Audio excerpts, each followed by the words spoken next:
किसी ने मुझे 2 दिन पहले यह कहानी फॉरवर्ड की है, यह कहते हुए कि सर आप एक पत्रकार हैं, तो शायद ये सच का किस्सा हो सकता है। रतलाम के गांधी चौक का यह किस्सा है। रतलाम मध्य प्रदेश का एक शहर है।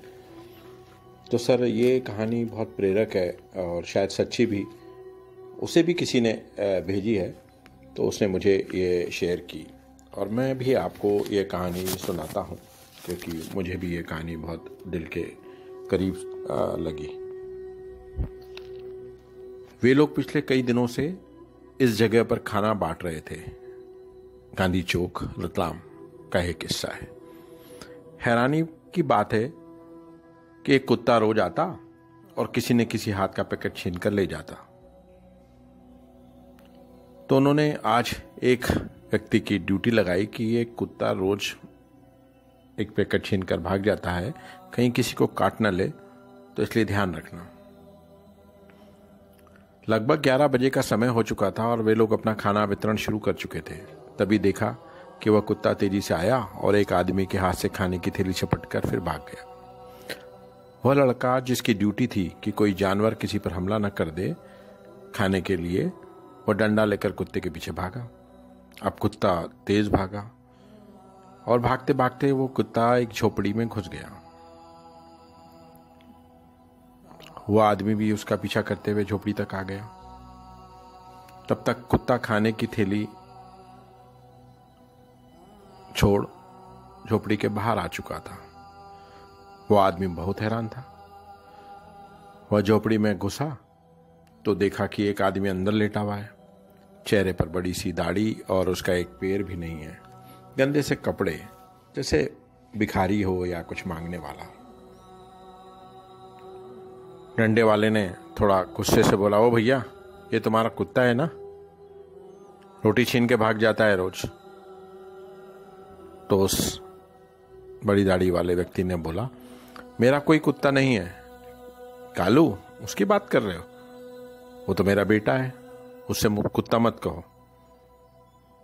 वो अपंग इंसान जरा गुस्से में बोला, अरे भाई, हर रोज खाना छीन कर भागता है, किसी को काट लेगा तो अभी ना तो कोई डॉक्टर मिलेगा ना कोई अस्पताल, इसलिए इसको बांध के रखो। हर कोई डर रहा है, सेवा के काम में सबको डर लगता है। एक तो बड़ी मुश्किल से कोरोना में पैकेट बांट रहे हैं, ऊपर से तुम्हारा कुत्ता है रोज डरा रहा है। अगर खाने की बात है तो तुम मुझसे मत खाना मंगवाया करो, मैं आकर खुद तुम्हें दे जाऊंगा, उस लड़के ने कहा। तब उस अपंग ने कहा, बात खाने की नहीं है, मैं उसे मना नहीं कर सकूंगा। मेरी भाषा भले ही न समझता हो, लेकिन मेरी भूख को वो जरूर समझता है। जब मैं घर छोड़ के आया था तब से यही मेरे साथ है। मैं नहीं कह सकता कि मैंने उसे पाला है या उसने मुझे पाला है। मेरे तो बेटे से भी बढ़कर है। मैं तो गांधी चौक पर उस रेड लाइट के कोने पर पेन बेचकर अपना गुजारा करता हूँ। पर अब जबकि सब बंद है और मैं लाचार घर में पड़ा हुआ, तो यही तो है मेरा मददगार। वह लड़का एकदम मौन हो गया। उसे ये संबंध समझ ही नहीं आ रहा था। उस कालू ने खाने का पैकेट खोला और आवाज लगाई, कालू, ओ बेटा कालू, आजा खाना खा ले। और आवाज बाहर पहुंचते ही कुत्ता दौड़कर आया और उस आदमी का मुंह चाटने लगा। खाने को उसने सूंघा भी नहीं। उस आदमी ने खाने की थैली खोली और पहले कालू का हिस्सा निकाला, फिर अपने लिए खाना रख लिया। खाओ बेटा, उस आदमी ने कुत्ते से कहा। मगर कुत्ता उस आदमी को ही देखता रहा। तब उसने अपने हिस्से से खाने का निवाला लेकर खाया और उसे खाते देख कुत्ते ने भी उसके बाद खाना शुरू किया। दोनों खाने में व्यस्त हो गए।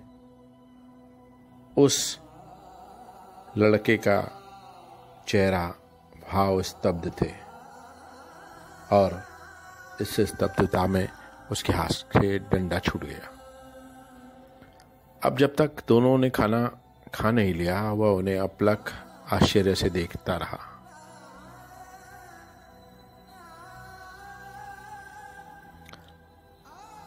उसकी आंखें नम हो गई थी और उससे रहा नहीं गया। उसने बोला, बाबा आप भले गरीब हों, पेन बेचते हों चौराहे पे, मजबूर हों, मगर आपके जैसा बेटा किसी के पास नहीं होगा, ये तो मैं भी कहता हूँ। उसने जेब से पैसे निकाले और उस भिखारी के हाथ में रख दिए। तब उस अपंग से भिखारी भाई ने कहा, रहने दो, किसी और को ज्यादा जरूरत होगी इनकी, मुझे तो कालू ला ही देता है, मेरे बेटे के रहते मुझे कोई चिंता नहीं खाने की। वह लड़का हैरान था कि आज आदमी आदमी से छीनने को आता रहे। आज आदमी आदमी को एक दूसरे से दूर कर रहा है, इसलिए कि उसे सब कुछ उसे ही चाहिए। और ये कुत्ता बिना अपने मालिक के खाए खाना भी नहीं खाता है। उसने अपने सिर को जोर से झटका और वापस चलाया।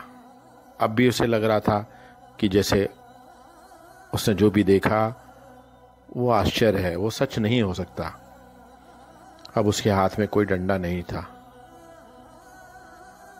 वो भी सोच रहा था प्यार पर कोई कैसे वार भी कर सकता है, और ये तो प्यार की पराकाष्ठा है। और वो वहां जाके चौराहे पे अगर ये बात बताएगा तो लोग उसे सुनकर हंसेंगे कि मैं कोई कहानी कह रहा हूं, पर यह सच जो उसने आंखों से देखा, और उसने इसीलिए इसे लिखा और व्हाट्सएप पे सर्कुलेट किया। हो सकता है ये कहानी हो, सच न हो, पर मैं मानता हूं कि काश ये सच होना चाहिए, और सच होगा ही, क्योंकि एक जानवर इंसान से ज्यादा वफादार है। गाना भी तो था इसी पे, एक जानवर इंसान से ज्यादा वफादार है।